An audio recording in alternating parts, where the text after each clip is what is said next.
ဒီနေ့ကျွန်တော်တို့ soil test ဒါစမ်းထားတဲ့စာအုပ်တွေပေါ့နော်ဒါကျွန်တော် project တွေပြီးသွားတဲ့ project တွေလည်းပါတယ်အခုမှအစားလုပ်မဲ့ project တွေပါဒါဆိုရင်ကျွန်တော်တို့ဒီ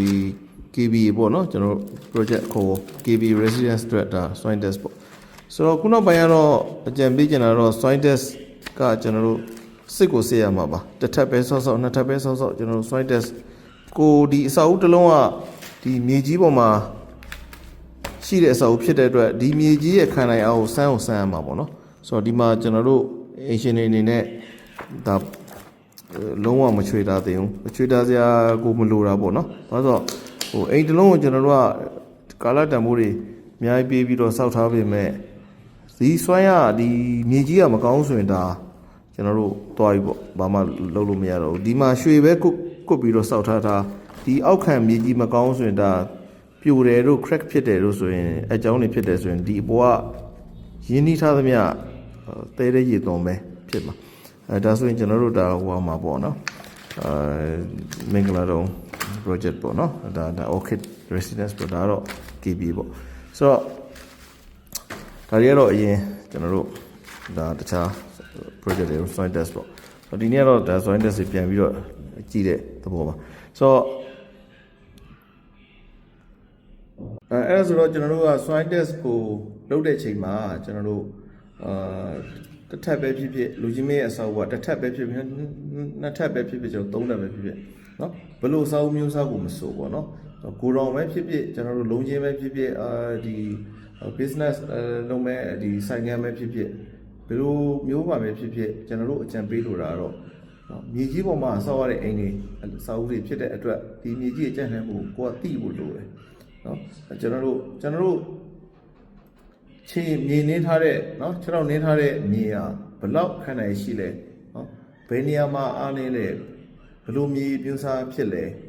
ဘလောက်ခန့်နိုင်ရှိလဲเนาะဒါတွေကိုကျွန်တော်သိဖို့လိုတယ်ဒါမှပဲကျွန်တော်တို့အပေါ်မှာကျွန်တော်တို့ရင်းနှီးမြှုပ်နှံထားတဲ့ကျွန်တော်တို့အိမ်မှာဆိုရင်ကျွန်တော်တို့ခိုင်ခန့်မှုကိုကျွန်တော်ဦးစားပေးစောက်တယ်ပြီးရင်ကျွန်တော်တို့အလှပတွေကျွန်တော်တို့ဆေးလှလှတွေတုတ်ကြတယ်ကျွန်တော် furniture အချက်ကြတယ်ဒါဟာဒီအားလုံးရဲ့အချုပ်ကကျွန်တော်မြေကြီးပါပဲဆိုတော့မြေကြီး foundation လုပ်ငန်းလို့လည်းဆိုလို့ရတယ်ဆိုတော့ဒီလုပ်ငန်းက failure ဖြစ်သွားပြီဆိုရင်တော့เนาะကြာရှုံးသွားမယ်အားနည်းသွားမယ်ဆိုရင်တော့ကျွန်တော်တို့ဒါအပေါ်မှာလှုပ်ထားတဲ့မှာဟာတွေကကျွန်တော်တို့တဲတဲရည်သုံးပါပဲခင်ဗျပြောသလိုဒါကြောင့်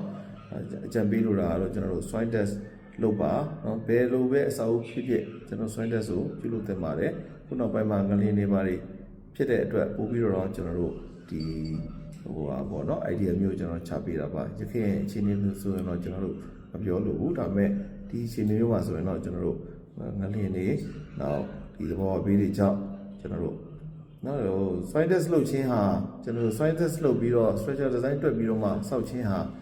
အကျိုးရလဒ်နှစ်ခုကိုကျွန်တော်ရစေတယ်နံပါတ်1ကကျွန်တော်မြေကြီးရဲ့ခံနိုင်ဝမ်းသိတဲ့အတွက်တော့ဒီမြေကြီးပေါ်မှာဒီဆောက်ကဘယ်လောက် weight နဲ့ဆောက်မယ်ဆိုတာကျွန်တော်တို့ safe site ဖြစ်စေတယ်ဒါတစ်ချက်ပေါ့နော်ဒါတစ်ချက်နောက်တစ်ချက်ကကျွန်တော်တို့ကဒီ structure design ဆွဲခြင်းအဖြစ်ကျွန်တော်တို့နော်လိုအပ်တဲ့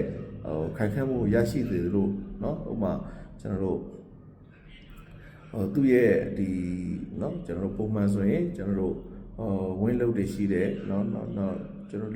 live load တွေရှိတယ်เนาะဒီလိုမျိုးเนาะ load တွေနဲ့ပတ်သက်တဲ့เนาะကိုဒီအစာအုပ်ရဲ့တစ်ခုလုံးစာပေါ့เนาะဒီမြေကြီးပေါ်မှာတင်ထားပေါ့အစာအုပ်ရဲ့ကြန့်ခိုင်မှုဟိုလေးတိုက်လို့ခံနိုင်အားဒါတွေပါကျွန်တော်တို့အများကြီးဟို safe side ဖြစ်ပါတယ် cover ဖြစ်ပါတယ်ဒါကြောင့်အစာအုပ်တစ်လုံးစောက်တော့မယ်ဆိုရင်တော့ soil test လုပ်ပါပြီးတော့ structure design ရေးဆွဲပါเนาะဒါတို့ကျွန်တော်တို့အကြံပေးလို့ပါတယ်ကျွန်တော်ကိုတင်လင်းပါ LMG founder တို့ဖြစ်ပါ LMG နေနဲ့လည်းကျွန်တော်စောက်တဲ့အစာအုပ်တွေမှန်သမျှကိုကျွန်တော်တို့ soil test လုပ်ပြီးတော့မှ